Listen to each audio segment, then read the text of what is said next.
ശ്രുതി, ഉണ്ണി എന്തിനാ ഇവിടെ വന്നേ? ഇവിടെ ആരുമില്ല. അറിയാം ഇവിടെ ആരും ഇല്ലാന്ന്. എനിക്കത് നല്ലോണം അറിയാം.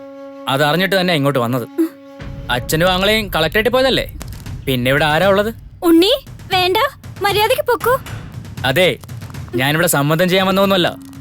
പോകാം. ഉണ്ണി വേണ്ട, വിട്.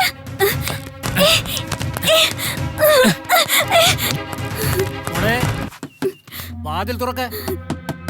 ശ്രുതിയെ, വാതിൽ തുറക്ക.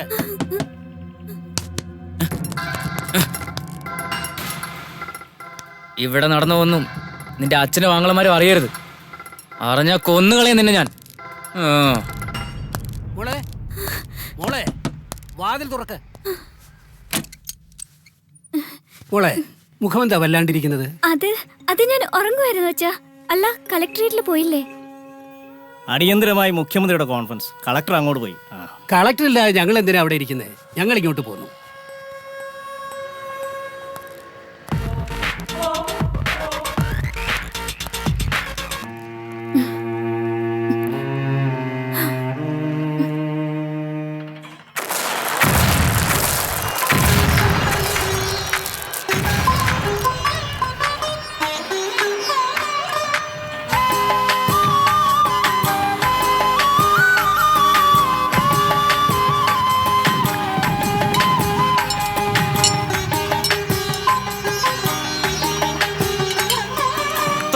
പാട്ടുപാടി ചെമ്പട്ടുടുത്താടി കുരുത്തോല തെയ്യങ്ങൾ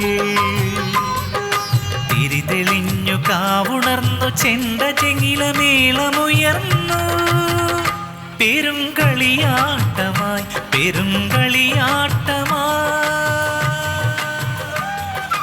തോറ്റം പാട്ടുപാടി ചെമ്പട്ടുടുത്താടി. മോളെ, ഞങ്ങൾ ഇറങ്ങുക. നല്ലൊരു ദിവസമായിട്ട് തന്നെ നിനക്ക് സാരമില്ല. ഇനി നമുക്ക് അടുത്ത ഉത്സവം കൂടാ. പോകാച്ചാ. ശരി. ശ്രുതി പേടിക്കണ്ട, തൊഴുതിട്ട് ഞങ്ങൾ ഇപ്പൊ തന്നെ വരും. കാഴ്ചയൊന്നും കാണാൻ നിൽക്കുന്നില്ല. പേടിയുണ്ടോ നിനക്ക്? ഏയ്, അമ്പലം ഇവിടെ അടുത്ത് തന്നെ അല്ലേ, നിങ്ങൾ പോയിട്ട് വാ.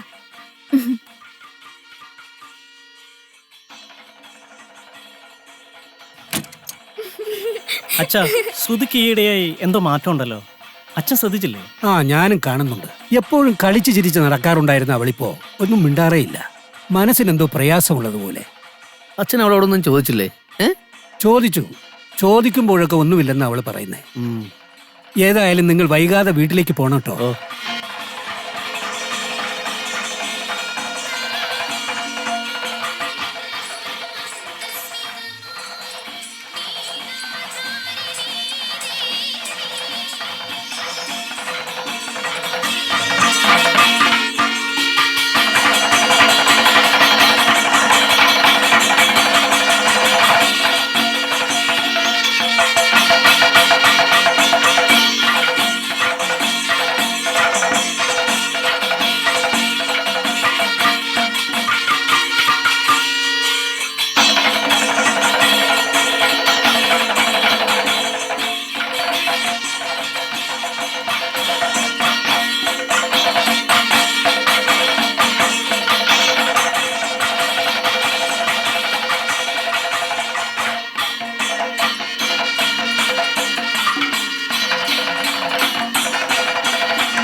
എന്താടി? നീ വിട്, വിട്.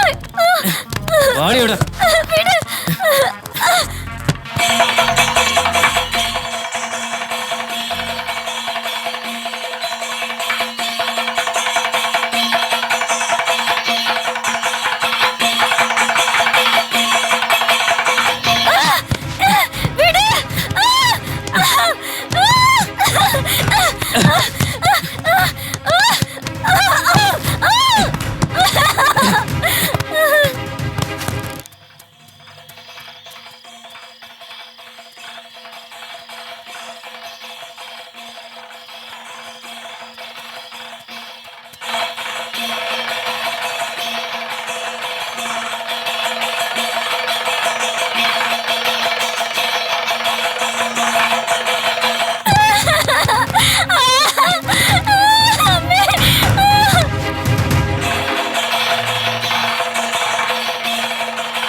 ശ്രുതി, ശ്രുതി, വാതില് തുറക്ക്. ശ്രുതി, വാതില് തുറക്കാൻ. മോളെ, ലിഫ്റ്റിൽ കയറി വന്ന് കുരുങ്ങുക തന്നെ.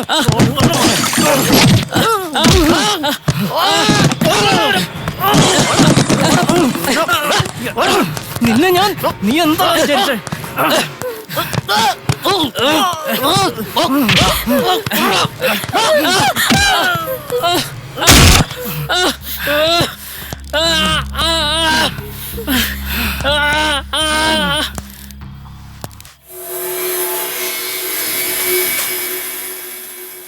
എന്തായാലും ഇത്തവണത്തെ ഉത്സവം ഗംഭീരമായിരുന്നു, പറയാതിരിക്കാൻ വയ്യ.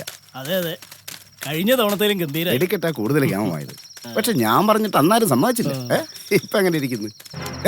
ആരത്? ആരാ ഈ കിടക്കുന്നത്? എന്താ പറ്റിയത്? അയ്യോ, ഉണ്ണിയമ്പൂരി കള്ളൊടിച്ചു വീണായിരിക്കും. വേറെന്തോ പറ്റിയതാ? എന്താ അവിടെ ആൾക്കാർ? എന്താ ഇവിടെ ഇല്ലത്തെ ഉണ്ണി? എന്താ എന്താ ഇവിടെ? എന്താ ആരാ? അയ്യോ മോനെ, ഉണ്ണി, ഉണ്ണി.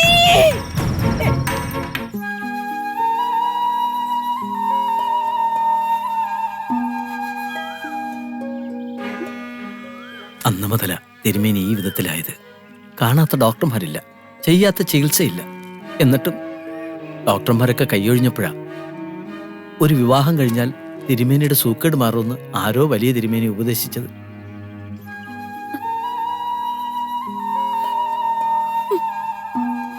ഈ നാട്ടിൽ മുഴുവൻ തിരക്കിട്ടും ഉണ്ണി നമ്പൂതിരിക്ക് വേളിയാകാൻ ഒരു പെൺകുട്ടിയെ കിട്ടിയില്ല.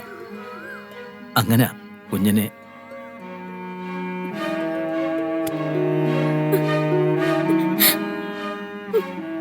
എല്ലാം വിധിയാണെന്ന് കരുതി സമാധാനിക്കും കുഞ്ഞെ. നാട്ടുകാർ മുഴുവൻ പറയണത് ഇത് ഉണ്ണി നമ്പൂതിരിക്ക് ദൈവം കൊടുത്ത ശിക്ഷയാണെന്നാ. ദൈവം എന്തിനാ എന്നെ ഇങ്ങനെ ശിക്ഷിച്ചത്? കുഞ്ഞെ,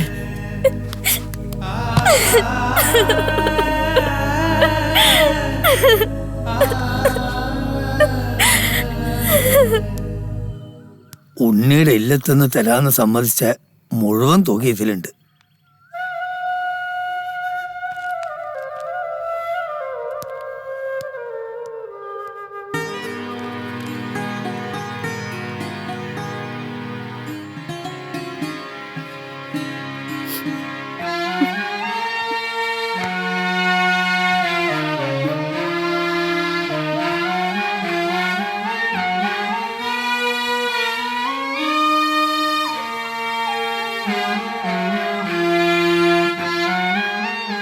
ഇല്ല, ഞാൻ കാരണം എന്റെ സഹോദരിമാരുടെ ജീവിതം നശിക്കാൻ പാടില്ല. അനുഭവിക്കണം. ശ്രീദേവി, ഇത് നിന്റെ വിധിയായി കരുതി സമാധാനിക്കണം. ശ്രീദേവി, ശ്രീദേവി,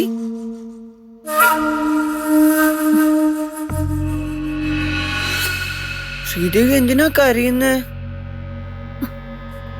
ഏയ്, ഒന്നുമില്ല. മോളെ ശ്രീദേവി, മോളുടെ കണ്ണെന്താ നിറഞ്ഞിരിക്കണേ? ഇവനെന്താ വല്ല കുരുത്തക്കേടും കാട്ടിയോ? ഏയ്, ഞാനൊന്നും ചെയ്തില്ല. ഞാനിപ്പോ ഇങ്ങോട്ട് വന്നിട്ടേ ഉള്ളൂ. പറയൂ ശ്രീദേവി, ഞാനൊന്നും ചെയ്തില്ലാന്ന്.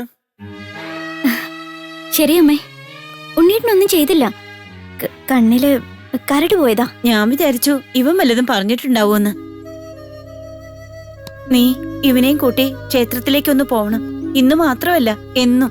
ഇനി ഇവനെയും നമ്മളെയും രക്ഷിക്കാൻ ഈശ്വരൻ മാത്രമേ ഉള്ളൂ. പോകാമേ, ഈശ്വരനോട് പ്രാർത്ഥിക്കാം. ഇനി ഈശ്വരൻ നിശ്ചയിക്കട്ടെ എല്ലാം.